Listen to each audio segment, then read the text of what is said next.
Welcome, my dear friends, to the Wordsmith, where we peel back the layers of music to uncover the language beneath the poetry, the pulse, the humanity. Today, we delve deep into the highly requested hurt, not simply as listeners, but as seekers of meaning, tracing the delicate interplay between voice and vulnerability. Again, highly requested Johnny Cash's Hurt. Now, if you find yourself moved by this exploration, by the artistry, the honesty, and the sheer gravity of Cash's performance, then I invite you to join this journey. Leave your thoughts below, like and share and subscribe to help us reach more lovers of lyrical craft and vocal storytelling. And a heartfelt thank you to those already supporting the Wordsmith through Patreon, Buy Me a Coffee, and the Super Thanks feature right here on YouTube. Your generosity doesn't just keep the channel alive, it keeps the art of deep listening alive as well. Thank you so much to everyone on screen for your generosity. Now, let us walk into the heart of Hurt by Johnny Cash and see what truths await us here.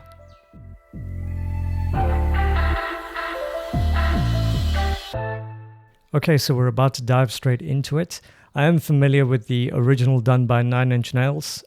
Through the recommendations and comment section, I have been told that this pretty much has reinvented the entire song, and it is essentially the song of a generation. I haven't heard Johnny Cash's rendition of it. I have been told, though, that this song now belongs to him. So I'm really interested in hearing this. I know, and I have been told, that this is quite an emotional song. So let's see where we go. I'm hoping I can make it through it. But all right, here we go.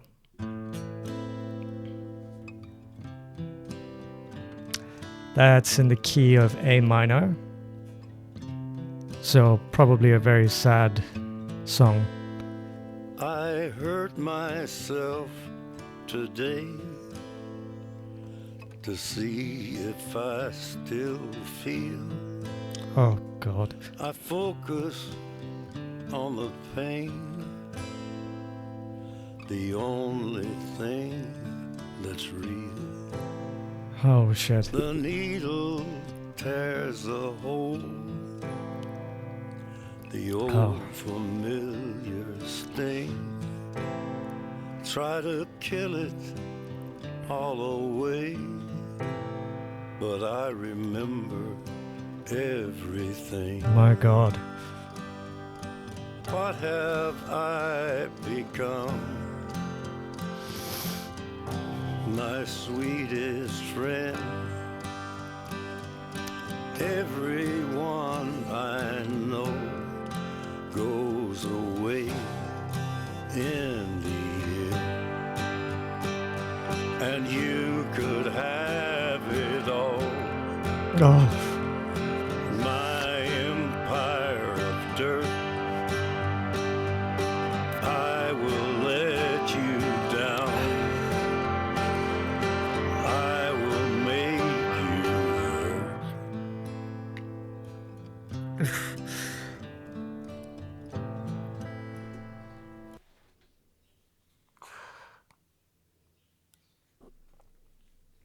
Oh.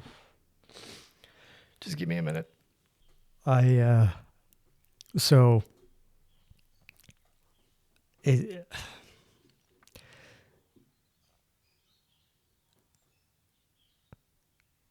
One of the things that I have been told by people who know me very, very well is that I have a very soft heart.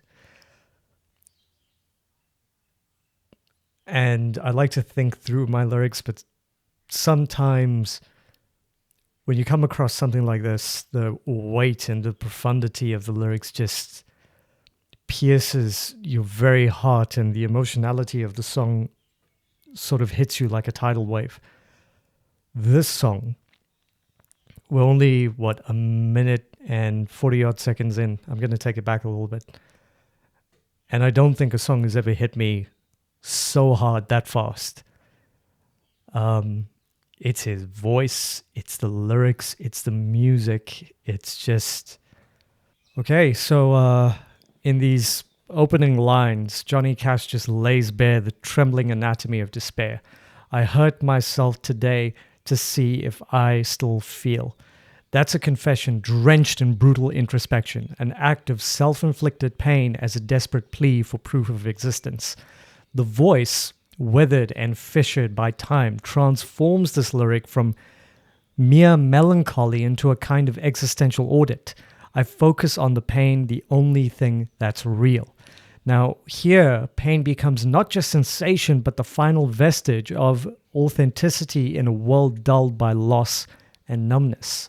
The imagery of the needle recalls addiction, decay, or perhaps the inevitability of mortality itself, piercing both flesh and conscience. Try to kill it all away, but I remember everything. It's just so tragic, the memory. Cash's tone seems to crumble under the weight of recollection, each phrase quivering with resignation. His aged gravel timbre imbues the verse with a haunting veracity that is so authentic. This is not a man performing regret, but one revisiting the ghosts of his own life. And then arrives the chorus, a lamentation, both grand and intimate. What have I become, my sweetest friend? Now, it's a question flung into the void, yet whispered to someone, perhaps God, perhaps June, perhaps himself. It's all very, very profound. And there is a profound tenderness in the address, an ache that softens the self-condemnation. Everyone I know goes away in the end. It's sung not as a complaint, but acceptance, a weary bow before mortality's indifferent procession. The phrase empire of dirt is among the most striking in modern songwriting. There's a metaphor of biblical ruin where all edifices of pride and success are revealed as dust and ash. And Johnny Cash's delivery is hollow yet defiant. It strips grandeur from empire, leaving only the desolate residue of a man confronting his own undoing. I will let you down. I will make you hurt. That's not a threat, but an apology carved in stone, a final admission of fallibility from a legend who at last stands naked before his own truth. Yeah. I have done maybe about 140 plus videos on this channel, and I have a soft heart. But I have never been emotionally gut punched that early in a song ever. It's his voice. It's the story behind it. It's the music. It's the lyrics. The lyrics are... Okay, I'm just going to keep it going. I'm losing the words. Trying to keep composed, and it's not... Stay the hell away from me, you hear? That's from a movie. I wear this crown of thorns That's significant. upon my liar's chair, Interesting. full of broken thoughts Mm-hmm. I cannot repair. Oh. Beneath the stains of time, Mm-hmm. the feelings disappear. You are someone else. Mm-hmm. I am still right here. Fucking hell, Jody. Now, here, Cash ascends into the realm of biblical allegory, merging sacred imagery with the desecration of guilt. I wear this crown of thorns upon my liar's chair. Now that evokes not only Christ's suffering, but a blasphemous self-crucifixion, an image of penance and punishment intertwined. The crown, I believe, symbolizes the burden of deceit, self-inflicted and eternal, while the liar's chair conjures the throne of a fallen king reigning over ruins of his own making.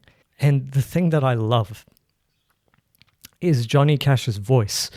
It just trembles with the weight of confession. There is no There's no grandeur, only a rasped humility before the consequences of a lifetime, full of broken thoughts I cannot repair. Now that just paints the mind as a shattered cathedral, echoes of remorse clattering through its hollow chambers. And he goes on, beneath the stains of time, the feelings disappear. Now that's one of the most mournful observations in this piece, that memory corrodes, love fades, and even agony dulls beneath the sentiment of years. Yet the final lines offer the cruel paradox of consciousness. You are someone else. I am still right here. Time has transformed everyone but him. He remains trapped, an unchanging relic amidst the shifting faces of life. Cash delivers it with ghostly resignation, his voice a trembling remnant of once mighty resonance, standing as both witness and warning. It's an elegy for a man who cannot escape himself. Before we get going, I actually heard that he, I read that he died some months after recording this back in 2002 or 2003. Correct information will be up here. So that, keeping that in mind whilst reacting to this, I'm so glad I did some research and some information was given to me prior to reacting to this song. In the light of all of that, it's just hitting me in such a different way. But okay, let's keep this going. I think I'm just going to let it play all the way to the end. Still right here. What have I become? Oh, his voice. My sweetest friend. Everyone I know goes away in the end. And you could have it all. My empire of dirt, I will let you down. I will make you hurt. If I could start again, a million miles away, I would keep myself. I would find a way.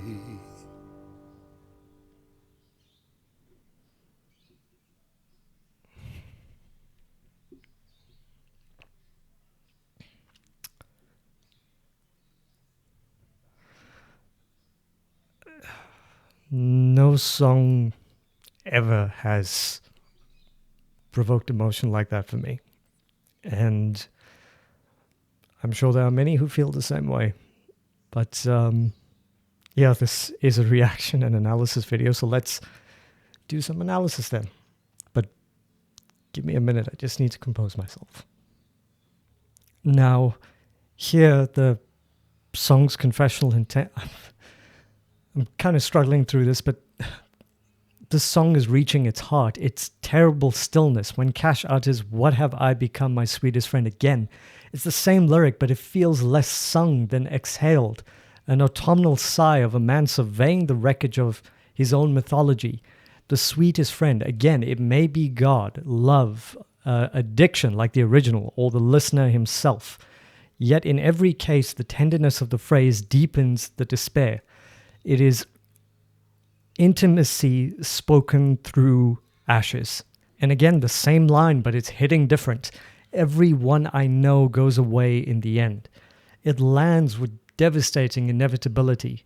Johnny Cash does not just cry out against it. He simply acknowledges the universal retreat of life, death, betrayal, loss, each syllable heavy with years of funerals, goodbyes, and silent hotel rooms.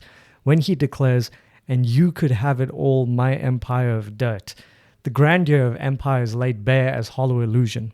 It is the voice of a man who has amassed everything: fame, reverence, legacy, and he's found it all to be dust slipping through the fingers of mortality. The phrase Empire of Dirt resounds like the requiem for vanity, its bleak beauty unmatched. Then comes the final confession again: I will let you down, I will make you hurt. It's not self-pity, but a painfully lucid admission of human fallibility, the knowledge that love, no matter how pure, will one day wound, whether through absence, death, or failure. His delivery, one hears both apology and prophecy. It is the voice of a dying man making peace with his own imperfections, standing at the threshold of eternity, stripped of every illusion but truth. And then the quietest, devastating line: if I could start again 1,000,000 miles away.